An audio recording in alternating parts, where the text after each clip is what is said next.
안녕들 하셨습니까? 오랫동안 뵙지 않았던 우리 교수님 네 분 또 미국에서 오셨네요. 반갑습니다. 그리고 안식일 오늘 또 시작하는데 몇 분 안 되시지만 우리 믿음의 형제분들이 이렇게 모여서 하나님의 말씀으로 함께 말씀을 나눌 수 있는 이런 시간을, 자유 시간을 갖게 돼서 하나님께 감사합니다. 지금 세상이 뒤집어지고 있습니다.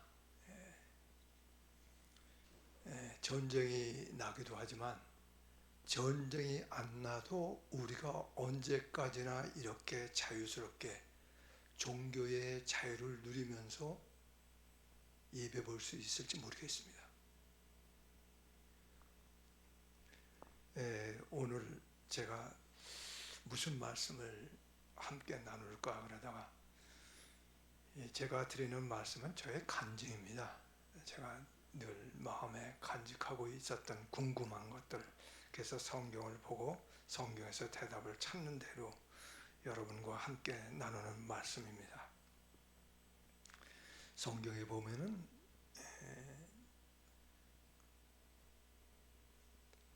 요한일서 4장 8절에 하나님은 사랑이심이라 그렇게 되어 있습니다. 그래서 제가 성경을 이렇게 좀 살펴봤거든요. 보니까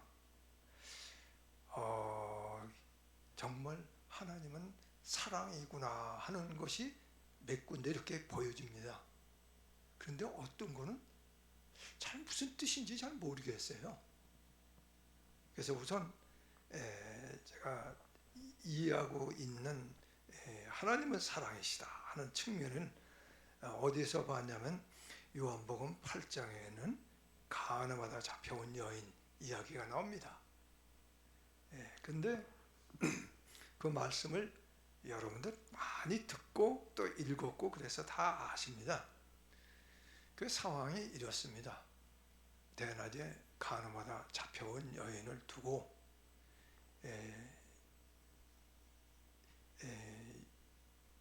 이스라엘 사람들이, 유대인들이 예수님을 코온에 몰기 위해서 이 여인을 어떻게 하겠습니까? 모세 법에 의하면 돌로 쳐서 죽이라고 그랬는데 당신은 어떻게 했습니까? 만약에 돌로 치지 말라고 하면은 이 예수님은 모세의 법을 어긴 거가 되고, 또 돌로 치라고 그러면은 예수님은 사랑이 없는 분이다 이렇게 되기 때문에 아직 코너에 몰라고 그랬습니다. 그런데 이 상황 속에서 보니까 예수님한테 원수가 누구냐면은 우리가 인간적으로 볼 때 그 지금 이런 질문, 여인을 잡아온 그 사람이에요. 모세의 법에 의하면 했으니까 성경 잘하는 사람이에요. 율법을 잘하는 사람이에요. 이 사람들이 와서 예수님을 이제 올무 넣으려고 합니다.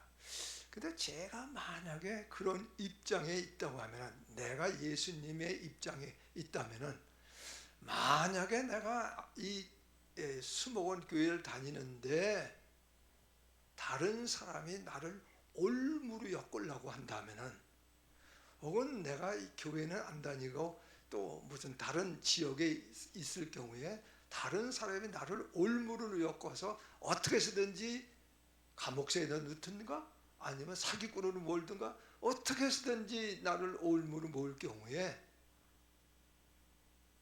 반응하는 태도가 저 같으면 어떻게 할 것 같으냐면은,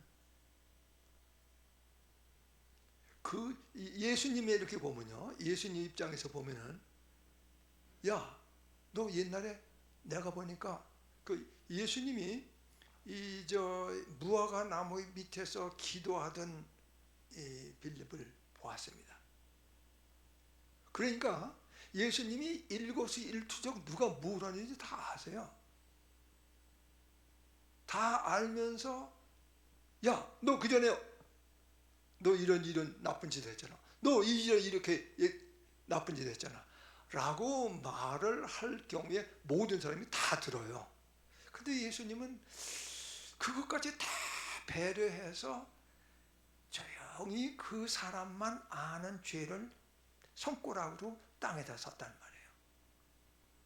그래서 그걸 본 사람한테 예수님께서 하신 말씀이 너희 중에 죄 없는 자부터 돌로 치라고 그렇게 얘기했습니다. 여기에서 예수님이 이거 자기 원수를 대하는 태도를 볼 때 남의 치부를 이렇게 드러내는 걸 원치 않으시고 또 남의 잘못을 공개하지 않으시고 그 대신에 본인이 깨닫고 회개하도록 그렇게 하시는 예수님을 보면서 야, 예수님 멋있다. 아, 예수님은 정말 사랑이 깊으신 분이라구나. 원수까지도 사랑하는 분이라구나 하는 것을 제가 느끼게 됩니다.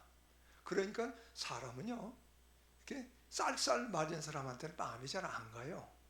그런데 이 배려심이 있고 남을 이렇게 포용하고 그런 사람한테 또 잘못이 있어도 잘못 이렇게 드러내지 않고 그냥 감싸주고 그런 분에 대해서 마음이 자꾸만 갑니다. 그래서 자꾸만 사람이 이끌리게 돼 있어요.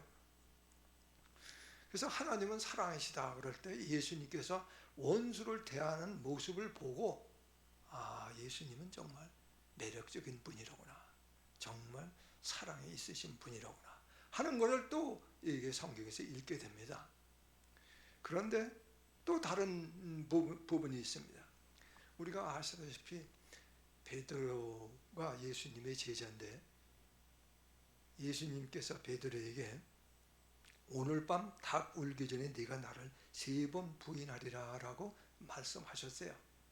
그랬을 때 베드로가 내가 절대로 죽을지언정 예수님을 부인하지 않겠노라라고 말을 하면서 예수님을 부인하는데 그 예수님 그냥 부인한 게 아니라 예수님이 어떤 입장에 있었냐면은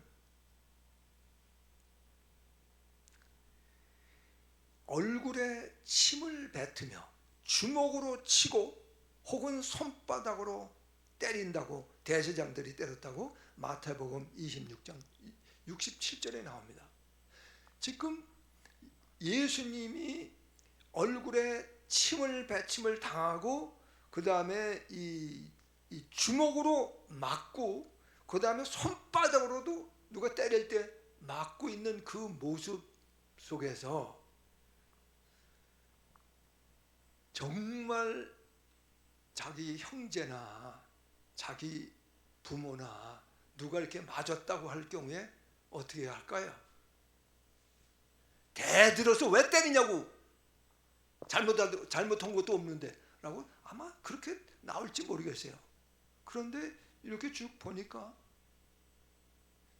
베드로가 예수님을 모른다고 3번씩이나 부인해요. 자, 이렇게 두드러 맞고 침받침을 받으면서 이런 사람의 입장에서 예수님 입장에서 베드로를 볼 경우에 베드로가 어떻게 보일 거예요? 저의 생각 같으면 어떻게 될 것 같으면 이야, 정말 너 그럴 수가 있냐? 그 다음에 또 뭐 성경에는 나오지 않았습니다만은 저 사람이 죽었기 때문에 이 가룟 유다가 죽었기 때문에 죽지 않았더라면 예수님께서 어떻게 됐을까 하는 것도 좀 생각을 해봤어요. 예수님이요, 그렇게 맞으면서 십자가에 죽으시면서까지 하시는 말씀이 뭐라고 하시냐면 아버지요, 저들을 용서하여 주시옵소서. 그리고 베드로를 부활하신 후에, 죽으시고 부활하신 후에 베드로를 불러서 네가 나를 사랑하느냐 이렇게 하면서 또 예수님의 제자로 계속 사용하세요. 이야, 예수님 얼마나 멋있어요. 정말 멋있잖아요. 사랑이 하나님이시면 틀림이 없습니다. 그래서 저는 그런 모습을 보면서 예수님에 대한 매력이 있는데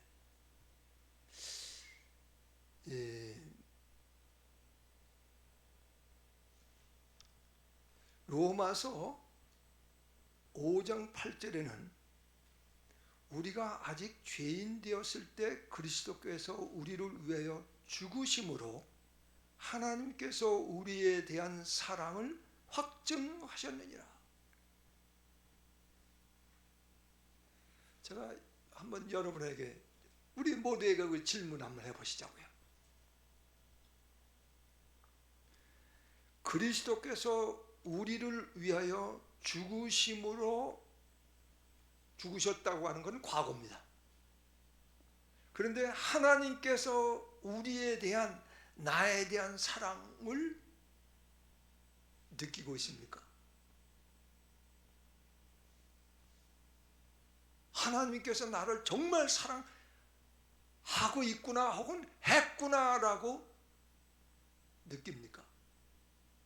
만약에 그렇게 느끼지 못한다면 이거는 로마서 5장 8절에 나오는 그 글자뿐이에요, 사실은.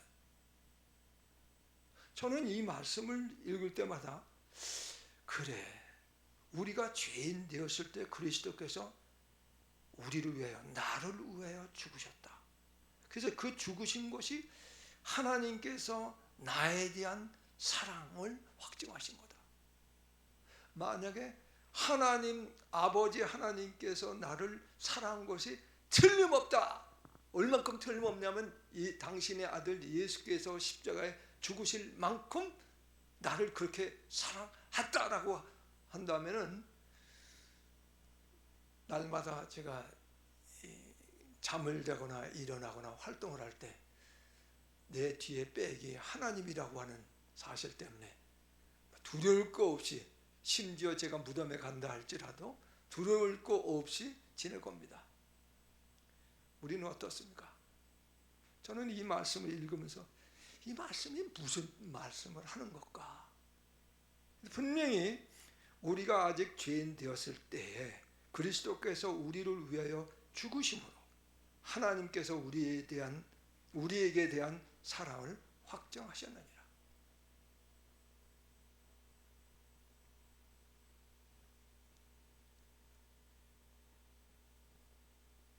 그리스도의 죽으심, 그것이 하나님께 대해서 우리에게 대한 사랑이다. 그리스도의 사랑이 뭔가? 그리스도의 죽으심이 뭔가? 그런데 고린도 전서에 이런 말씀이 있어요. 그리스도께서 나를 보내심은 침례를 주려 하심이 아니요 오직 복음을 전케 하려 하심이니, 말의 지혜로 하지 아니함은 그리스도의 십자가가 헛되지 않게 함이라.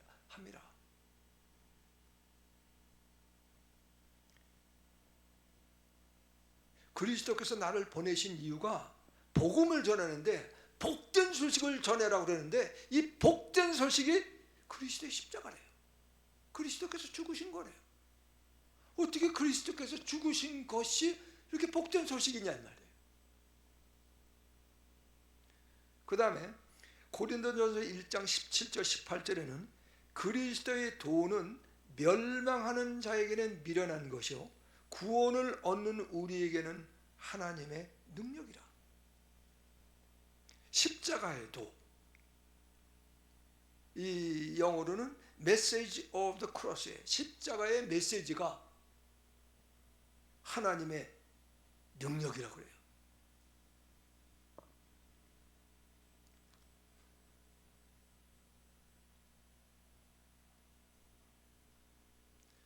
형제들아, 내가 너희에게 나아가 하나님의 증거를 전할 때에 말과 지혜의 아름다운 것으로 아니하였나니, 내가 너희 중에서 예수 그리스도와 그의 십자가에 못 박히신 그 외에는 아무것도 알지 아니하기로 작정하였습니다. 고린도전서 2장 1절 2절.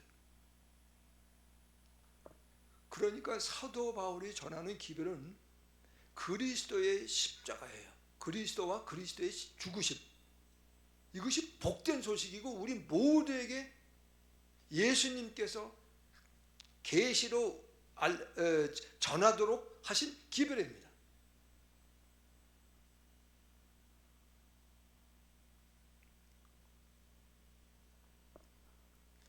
형제들아, 내가 너희에게 알게 하노니 내가 전한 복음이 사람의 뜻을 따라 된 것이 아니라 이는 내가 사람에게서 받은 것도 아니요 배운 것도 아니요 오직 예수 그리스도의 계시로 말미암은 것이라. 갈라디아 1장 11절 12절. 그렇게 말씀하시면서 내가 전한 복음의 내용이 뭔지 다음과 같이 나옵니다. 갈라디아 1장 4절에요. 그리스도께서 하나님 곧 우리 아버지의 뜻을 따라 이 악한 세대에서 우리를 건지시려고 우리 죄를 위하여 자기 몸을 들이셨으니.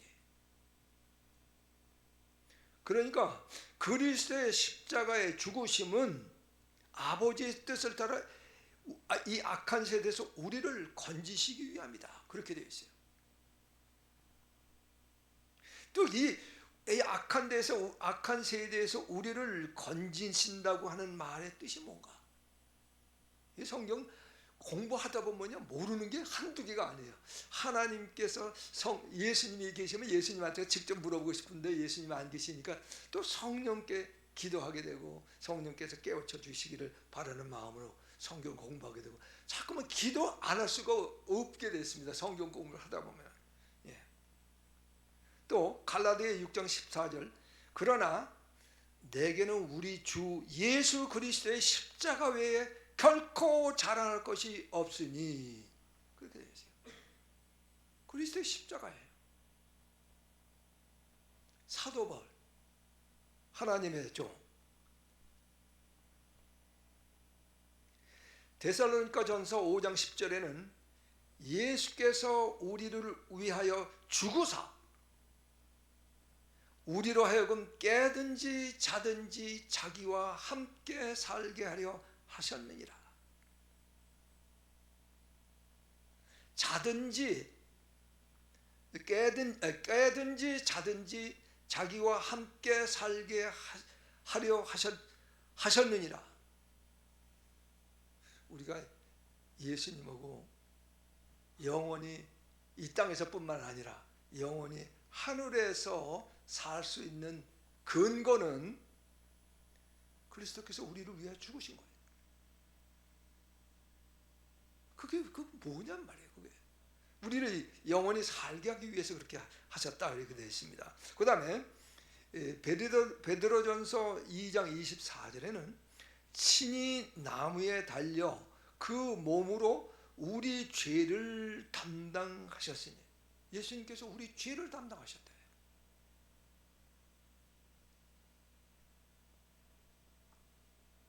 이 죄가 또 뭔가? 우리 죄를 짓는 자마다 불법을 행하나니 죄는 불법이라.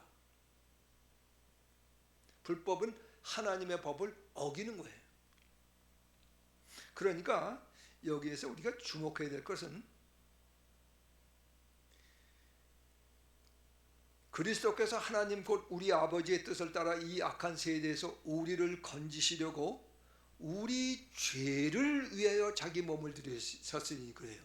우리가 만약에 죄가 없다면 그리스도께서 우리 돌아가시지 않으셨어요. 그래서 우리 죄를 위하여. 그래서 이 예수 그리스도가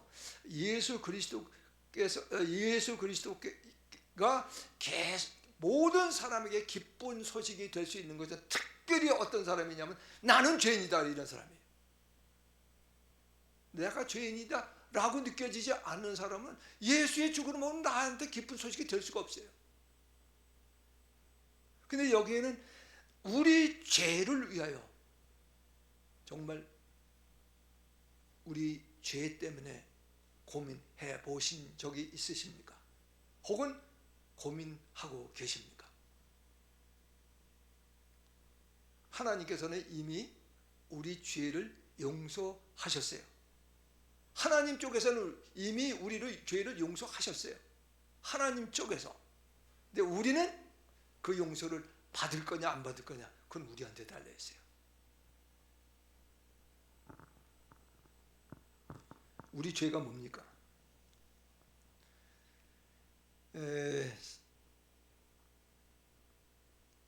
하나님께서는 원수를 사랑하라고 했습니다.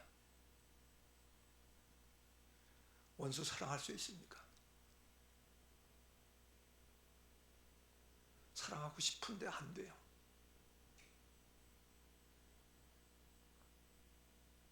부부지간에 항상 사랑이 흐르던가요?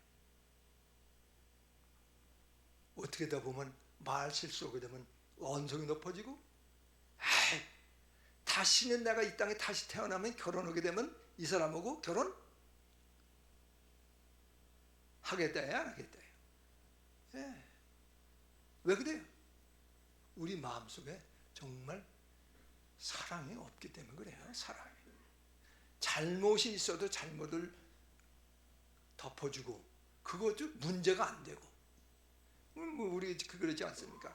손자나 손녀가 태어났을 때 2살, 3살 되기가 똥 싸고 막 이리 뛰고 기저귀 해도 막 반복을 하고 이렇게 해도 애를 어떻게 해요? 패지 않거든요. 귀여워요, 이뻐요. 그냥 그러니까 우리 이웃이나 아내나 누구시든지 우리는 정말 하나님이 가지고 하나님이 마음속에 가지고 있는 그 마음, 그 사랑은 우리가 없어요. 근데 하나님은 그 마음을 가지고 계시면서 우리를 대하시는 거예요. 그러니까 우리가 하나님을 마음을 이해를 하기가 참 힘들어요. 이해할 수 있는 방법은 딱 한 가지예요. 하나님의 성령께서 우리를 새 마음을 주시고 거듭나게 해 주셔서 우리 마음속에 하나님의 마음 넣어주시면 그때는 이해할 수 있어요.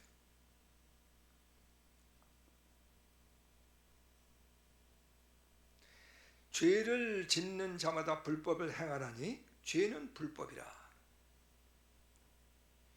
육신의 생각은 하나님과 원수가 되나니 하나님의 법에 굴복지 아니할 뿐 아니라 할 수도 없습니다. 우리가 그렇게 할 수 없게 하나님의 법에 굴복지도 않고 순종치도 않게 태어났어요. 이런 모든 사람들에게, 모든 사람들을 위해서 예수님께서 십자가에 돌아가셨다고 하는 말씀입니다.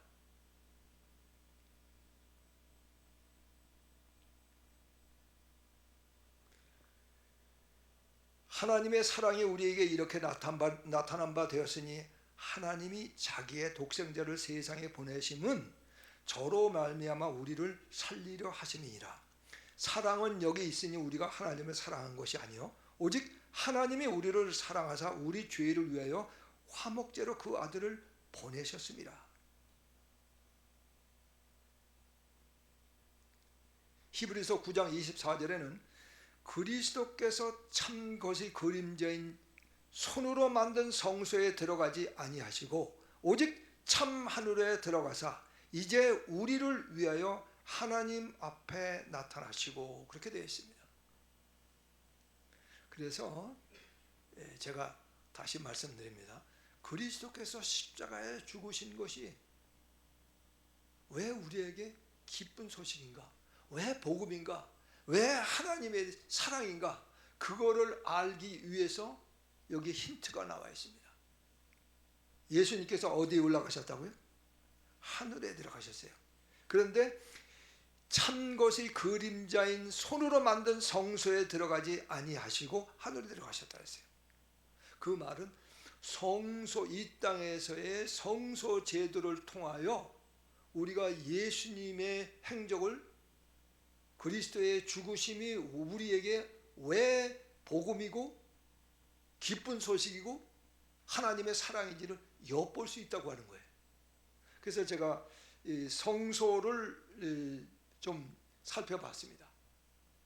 성소에 대해서 우리 여기 남대국 목사님 교수님께서 와서 강의를 여러 번 하셨던 걸로 알고 있는데요.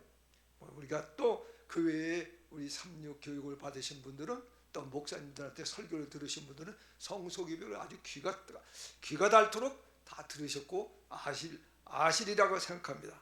그런데 저는 오늘 여기서 어느 부분을 제가 말씀드리고자 하느냐면 그리스도의 죽으심, 그 부분을 제가 말씀드리려고 합니다. 우리가 아시다시피 이 구약 시대에 죄인이 자기 죄를 지었으면은 그 양이나 염소나 소나 이렇게 해서 짐승을 가져옵니다. 성소에.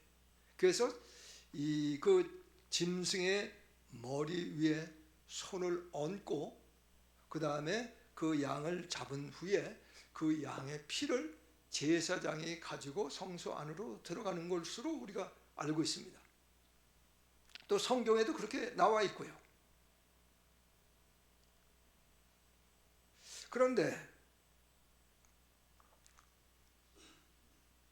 여기에서 이 양의 머리에 죄인이 자기의 손을 얹는다, 안수한다 하는 말은 자기의 죄를 양한테 전가한다는 뜻이에요. 우리가 이거 다 압니다. 그리고 또 양의 피는 양이 죽은 거고, 피에는 육체의 생명이 있는데 그 생명이 어디로 들어가는 거냐면 성소 안으로 들어가는 거예요. 제사장이 가지고. 그래서 이 피를 통하여 죄가 성소 안으로 들어가는, 죄인의 죄가 안으로 들어가는 걸로 우리가 이해하고 있습니다. 또 성경이 그렇게 가르치고 있고요. 그래서 저는 이 말씀을 보면서 여기에 대답이 있구나. 여러분 정말 죄인입니까? 여러분 정말 저는 정말 아무리 노력해도 원수를 사랑 못합니다. 내 속에 하나님의 마음이 없는 것을 제가 압니다. 그래서 이것을 없애기 위하여 아무리 발버둥 쳐도 해결할 방법이 없어요. 근데 여기에서 성소 제도에서 우리에게 힌트를 주는 겁니다. 양의 머리에 자기의 죄를 고백하고 전가를 하는 거예요. 전가. 그 말은 나의 죄를 예수님한테 다 맡기는 거예요. 다 남기는 거예요. 근데 저한테는 죄 말고 뭐 딴 것도 뭐 좋은 거 있는, 저한테는 좋은 거는 아무것도 없습니다. 오직 죄 덩어리입니다. 그러니까 나 자신을 온전히 예수님한테 맡기는 거예요. 그럴 때에 이 양이 죽임을 당하고 그 죽임을 당한 양의 피가 나 대신 죽고 그 피가 성소 안으로 들어가는 거예요. 성소 안으로 들어가는데 이 성소 안으로 저절로 들어가는 게 아니라 누가 가지고 들어가냐면 제사장이 가지고 들어가요. 근데 예수님께서 죽으시고 부활하시고 승천하셨는데 하늘의 대제사장으로 돌아가셨어요. 그 예수님은 그러니까 두 역할을 하시는 거예요. 하나는 하나님의 어린 양으로서 죽으시는 역할을 하고, 그 다음에 부활하시고 승천하심으로 대제사장의 역할을 하시는 겁니다. 그러니까 나의 죄를 예수님한테 전가하는 일, 내가 정말 예수님이 나를 위해서 십자가에 돌아가셨구나 하는 것을 정말 믿을 때 예수님은 나의 구주가 되는 거예요. 예수 그리스도께서 죽지 않으셨다면 나에게 구원이 없어요. 그러니 예수께서 나 대신 모든 세상 사람들의 죄를 대신해서 십자가에 죽으시고 그 죽으신 피의 공로를 성소 안으로 들어가시는데 당신이 부활하셔서 제사장으로서 그 피를 가지고 들어가신단 말이에요. 우리의 구원의 근거가 어디 있냐면 예수 그리스도의 십자가에 있는 거예요. 그래서 사도 바울이 나는 오직 그리스도와 그의 십자가 외에는 잘할 것이 없노라. 그리고 예수 그리스도께서 내가 전한 복음은 내 사람한테서 들은 것도 아니요, 배운 것도 아니요, 받은 것도 아니요, 오직 예수 그리스도의 계시로 받은 것인데, 예수 그리스도께서 전하라고 하는 복음은 침례가 아니고 복음은 그리스도의 죽으심이라.